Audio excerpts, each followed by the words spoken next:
নমস্কাৰ টাইম এটালৈ স্বাগতম আৰু লৈ আহিছো এটা গুৰুত্বপূৰ্ণ খবৰ সংকটৰ সময়ত ফৰিস্তা হৈ আহিল চাৰিগৰাকী যুৱক আৰু বৰ্তমান সময়ত চাৰিগৰাকী যুৱকক লৈ দেশজুৰি চৰ্চা হৈছে দিল্লীত ভয়াবহ অগ্নিকাণ্ড হৈছিল য'ত 21 গৰাকীৰো অধিক লোকৰ মৃত্যু হয় আৰু সেই ভয়াবহ অগ্নিকাণ্ডতে এই চাৰিগৰাকী যুৱকে নিজৰ জীৱনৰ কথা নাভাবি 7ৰ পৰা 8 গৰাকী লোকৰ প্ৰাণ বচালে আৰু বৰ্তমান সময়ত এই চাৰিগৰাকী যুৱক বৰ্তমান সময়ত দেশজুৰি চৰ্চা লাভ কৰিছে সকলোৱে প্ৰশংসা কৰিছে কিয়নো ভয়াবহ অগ্নিকাণ্ড কল্পনা কৰক 21 গৰাকীৰো অধিক লোকৰ মৃত্যু হয় আৰু সেই ভয়াবহ অগ্নিত নিজৰ জীৱনৰ কথা নাভাবি জুইত জাপ দিয়ে আৰু তাৰ পিছতে তেওঁলোকে 7ৰ পৰা 8 গৰাকী লোকৰ প্ৰাণ ৰক্ষা কৰে আৰু তেওঁলোকে কৈছে আমি একো বুজি পোৱা নাছিলো কেৱল সকলোকে উদ্ধাৰ কৰাটোহে আমাৰ লক্ষ্য আছিল আৰু এই মন্তব্যৰ পিছতে তেওঁলোকক সকলোৱে প্ৰশংসা কৰিছে কিয়নো ফৰিস্তা হৈ আহিছে এই চাৰিওগৰাকী যুৱক পিতা পুত্ৰৰো এই সমিলন দেখিবলৈ পোৱা গৈছে আৰু এই সন্দৰ্ভত সবিশেষ লৈ অহাৰ চেষ্টা কৰিছো জনাই আছো টাইম এইট বিগ ব্ৰেকিং ডাঙৰ খবৰ জুইৰ মাজত জিলিকিল মানৱতাৰ অনন্য নিদৰ্শন চাৰিগৰাকী যুৱকে প্ৰাণ ৰক্ষা কৰিলে 7ৰ পৰা 8 গৰাকীৰো অধিক লোকৰ সংকটৰ সময়ত ফৰিস্তা হৈ আহিল আফজাল তাৰ সমান্তৰালকৈ ৱাছিম ৰিয়াজউদ্দিন আৰমান নিশ্চিত মৃত্যুৰ মুখৰ পৰা ৰক্ষা কৰিলে কেইবাজনো লোকৰ প্ৰাণ তেওঁলোকে কৈছে একো বুজি পোৱা নাছিলো কেৱল সকলোকে বচোৱাটোহে আমাৰ লক্ষ্য আছিল উদ্ধাৰকাৰী যুৱকৰ মন্তব্য অগ্নিগৰ্ভা পৰিস্থিতিত নিজৰ জীৱনক তুচ্ছ কৰি জাপ দিলে স্থানীয় মুছলিম যুৱকে উদ্ধাৰ অভিযানত জপিয়াই পৰিল অনিছ আফজলকে ধৰি ৱাছিম ৰিয়াজউদ্দিন আৰমান পিতা পুত্ৰ দুগৰাকী আছিলে তেওঁলোকো উদ্ধাৰ কৰিবলৈ নামি পৰিল মৃত্যুৰ ভয় নেওচি 6ৰ পৰা 7জন লোকক জীৱন ৰক্ষা কৰিলে দিল্লীৰ লেমন গ্ৰীণ ৰেষ্টুৰেণ্টত ভয়াবহ অগ্নিকাণ্ড সংঘটিত হৈছিল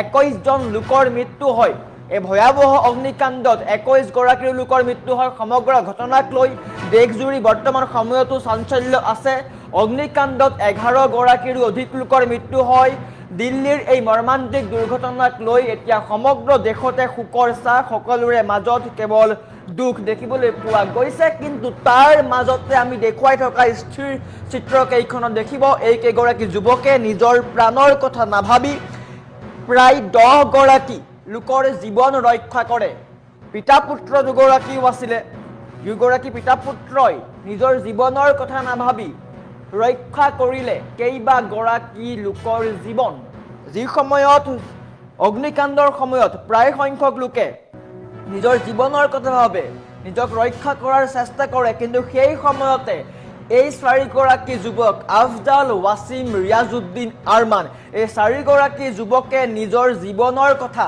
তিল মানু নাভাবি জুইত জাপ দিলে আৰু তাৰ পৰা প্ৰায় 7ৰ পৰা 8 গৰাকী লোকক জীৱন্তে উদ্ধাৰ কৰিবলৈ সক্ষম হয় এই যুৱকৰ সাহসিকতাক সকলোৱে প্ৰশংসা কৰিছে কিয়নো ভয়াবহ অগ্নিকাণ্ড যি অগ্নিকাণ্ডত প্ৰায় 21 গৰাকী লোকৰ মৃত্যু হয় কল্পনা কৰক 21 গৰাকী লোকৰ মৃত্যু হৈছে ইয়াৰ অৰ্থ ভয়াবহ অগ্নিকাণ্ড এনেকুৱা অগ্নিকাণ্ডত পৰাপক্ষত যিসকল লোক সেই স্থানত থাকে সকলোৱে নিজৰ জীৱন ৰক্ষা কৰিবলৈ নিৰাপদ স্থানলৈ যায় কিন্তু এই চাৰিগৰাকী যুৱক যাৰ নাম হৈছে আফজাল ৱাছিম ৰিয়াজউদ্দিন আৰমান এই চাৰিগৰাকী যুৱকে নিজৰ প্ৰাণৰ কথা নাভাবি পৰিয়ালৰ কথা নাভাবি ভাই ভনীৰ কথা নাভাবি পিতৃ মাতৃৰ কথা নাভাবি তাত আবদ্ধ হৈ থকা সকলো লোকক বচোৱাৰ চেষ্টা কৰে প্ৰাণ বচোৱাৰ চেষ্টা কৰে আৰু প্ৰায় 7ৰ পৰা 8 গৰাকী লোকক জীৱন্তে উদ্ধাৰ কৰিবলৈ সক্ষম হয় আৰু তেওঁলোকক যেতিয়া এই ঘটনাৰ পিছত সংবাদ মাধ্যমে এওঁলোকক প্ৰশ্ন কৰে যে আপোনালোকে কিয় এনেকুৱা কৰিলে চিন্তা কৰা নাছিল নেকি নিজৰ জীৱনৰ কথা তেওঁলোকে কৈছে আমি একো বুজি পোৱা নাছিলো সেই সময়ত কিয়নো ভয়াবহ অগ্নিকাণ্ড চাৰিওফালে কেৱল জুইৰ ভাৱ উত্তপ্ত পৰিস্থিতি হাহাকাৰ পৰিস্থিতি সকলোফালে কেৱল দৌৰাদৌৰি আৰু সেই সময়ত আমি এটাই ভাবিছিলো যে তেওঁলোকক উদ্ধাৰ কৰিব লাগে উদ্ধাৰ কৰাটোহে লক্ষ্য আছিল বুলি মন্তব্য কৰিছে আৰু এনেকুৱা মানসিকতাক আমি প্ৰশংসা কৰিব লাগে এনেকুৱা চিন্তাধাৰাৰ এনেকুৱা মানসিকতাৰ লোকক আমি আগবঢ়াই নিব লাগে কিয়নো সমাজত নিজৰ কথা চিন্তা কৰা বহুত মানুহ থাকে কিন্তু আনৰ কথা চিন্তা কৰা মানুহ হয়তো খুব সম্ভৱ কম থাকে আৰু ইয়াৰে এটা উৎকৃষ্ট নিদৰ্শন দাঙি ধৰিছে সহজ অৰ্থত মানৱতাৰ উৎকৃষ্ট নিদৰ্শন দাঙি ধৰিছে আফজাল, ৱাছিম, ৰিয়াজউদ্দিন আৰমান এই চাৰিওগৰাকী যুৱকে। কল্পনা কৰক, দিল্লীত যি ভয়াৱহ অগ্নিকাণ্ড হৈছে, যি অগ্নিকাণ্ডত 21 গৰাকীৰো অধিক লোকৰ মৃত্যু হয়। বৰ্তমান সময়তো দিল্লীত ভয়াৱহ পৰিস্থিতি, হস্পিটেলত বৰ্তমান সময়তো চিকিৎসাধীন হৈ আছে কেইবাগৰাকীও লোক।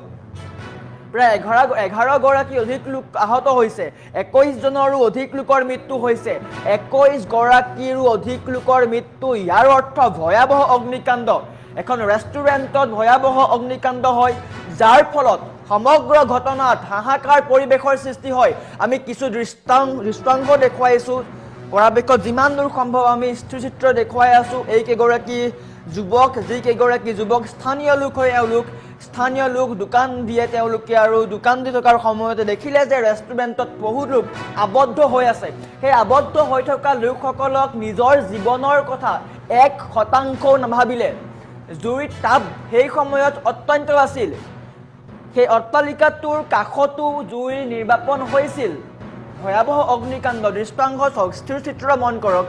গতিকে এই স্থিৰচিত্ৰ দেখিলে বুজি পাব। আমি পৰাপক্ষত যিমান দূৰ সম্ভৱ আমি দেখুওৱাৰ চেষ্টা কৰিছোঁ, কিয়নো জুইৰ দৃশ্য দেখুৱাব পৰা নাযায়, কিন্তু আমি দেখুওৱাৰ চেষ্টা কৰিছোঁ। কিন্তু এই কেইগৰাকী যুৱকক প্ৰশংসা কৰিব লাগিব নিশ্চয়কৈ। এনেকুৱা চিন্তাধাৰাৰ, এনেকুৱা মানসিকতাৰ, এনেকুৱা সাহসিকতাৰ যুৱকক আমি সদায় আগস্থান দিব লাগে, কিয়নো এওঁলোকে নিশ্চয়কৈ যি সময়ত আপুনি মই যদি তাত থাকিলোহেঁতেন নিশ্চয়কৈ নিজৰ জীৱনৰ কথা অলপ হ'লেও ভাবিলোহেঁতেন। কিন্তু এওঁলোকে নিজৰ জীৱনৰ কথা 1% নাভাবিলে।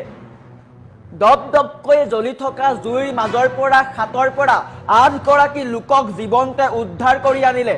আৰু এই উদ্ধাৰ কৰাৰ পিছতেই সকলোৱে আটাইকে প্ৰশংসা কৰিছে, সকলোৱে শুভেচ্ছা দিছে, সকলোৱে এওঁলোকৰ সাহসিকতাক চেলুট দিছে। গতিকে আপুনিও চেলুট দিব পাৰে, কিয়নো এনেকুৱা যোদ্ধা, বীৰ হয়তো বহুত কম দেখিবলৈ পোৱা যায়। জুইৰ তাপৰ মাজত নিজৰ জীৱনৰ কথা তিলমানো নাভাবি মাত্ৰ কেই ছেকেণ্ডমানৰ ভিতৰতেই 7ৰ পৰা 8 গৰাকী লোকক জীৱনতে উদ্ধাৰ কৰে। আৰু এই ভয়াৱহ অগ্নিকাণ্ডত 21 গৰাকীৰো অধিক লোকৰ মৃত্যু হৈছে।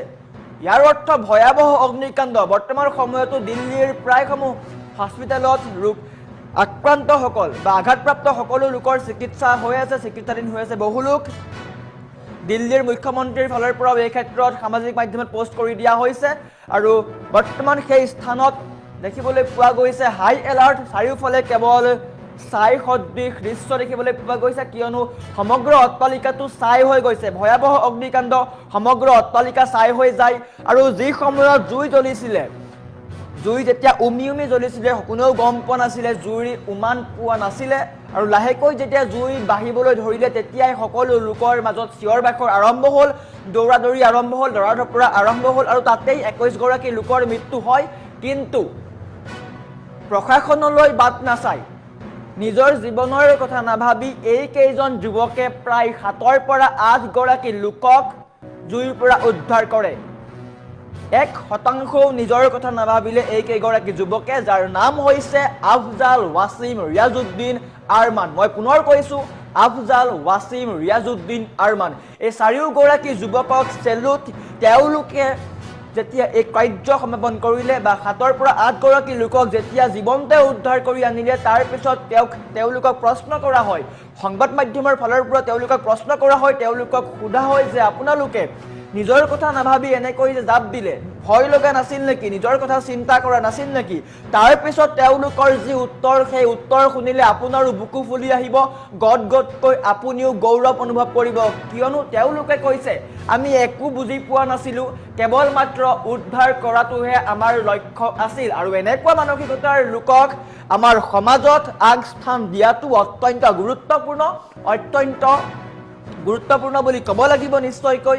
কিয়নো যি সময়ত সকলোৱে নিজৰ কথা ভাবে, সেই সময়ত এই কেইগৰাকী যুৱকে নিজৰ কথা অলপমানো নাভাবি 7ৰ পৰা 8 গৰাকী যুৱকক বা লোকক জীৱনতে উদ্ধাৰ কৰে। ইয়াৰ সমান্তৰালকৈ এই চাৰিওগৰাকী যুৱক, যাৰ নাম হৈছে আফজাল, ৱাছিম, ৰিয়াজউদ্দিন আৰমান, এই কেইগৰাকীৰ ভিতৰত পিতা পুত্ৰও আছিল। পিতা পুত্ৰও ইয়াত যোগ হৈ আছে। দুয়োৱে পিতা পুত্ৰ দুয়োৱে নিজৰ জীৱনৰ কথা নাভাবি জুইত জাপ দিয়ে আৰু জীৱনতে উদ্ধাৰ কৰে। গতিকে এই ইতিবাচক খবৰটো সকলোৰে মাজত বিলাই দিয়ক। বহু নেতিবাচক খবৰ পাই থাকোঁ, কিন্তু আমি নেতিবাচক খবৰবিলাকো লগতে সমান্তৰালকৈ ইতিবাচক খবৰো আমি বিলাব লাগে। গতিকে এটা ইতিবাচক খবৰ, দিল্লীৰ ভয়ংকৰ অগ্নিকাণ্ডত 21গৰাকী লোকৰ মৃত্যু হৈছে, যাৰ ফলত দেশত এতিয়া শোকস্তব্ধ পৰিৱেশ। দিল্লীত বৰ্তমান সময়তো হাহাকাৰ পৰিৱেশৰ সৃষ্টি হৈছে, কিয়নো ৰেষ্টুৰেণ্টত ভয়াৱহ অগ্নিকাণ্ড সংযোগ হয়, তাৰ পিছতে 21গৰাকী লোকৰ মৃত্যু হয় আৰু 21গৰাকী লোকৰ মৃত্যুৰ পিছতেই সকলো ফালৰ পৰা হোৱা বোৱা পৰিৱেশৰ সৃষ্টি হয় আৰু সেই সময়ৰ বুজ লৈ জুইত জাপ দিয়ে এই 4গৰাকী যুৱকে আৰু তাৰ পৰা 6 পৰা 7গৰাকী লোকক উদ্ধাৰ কৰে। দিল্লীৰ লেমন গ্ৰীণ ৰেষ্টুৰেণ্টত অগ্নিকাণ্ড সংযোগ হয়, 21গৰাকী লোকৰ মৃত্যু হয়, তাৰ সমান্তৰালকৈ 11গৰাকীৰ অধিক লোক আহত হৈছে। তাৰে 7 পৰা 8গৰাকী লোকক এই 4জন যুৱকে জুইত জাপ দি নিজৰ কথা নাভাবি আফজল, ৱাছিম, ৰিয়াজুদ্দিন, আৰমান এই 4গৰাকী যুৱকে নিজৰ প্ৰাণৰ কথা নাভাবি জীৱনতে উদ্ধাৰ কৰে। গতিকে পুনৰ এবাৰ কৈছোঁ, বাতৰিটো বিলাই দিয়ক, এটা ইতিবাচক খবৰ।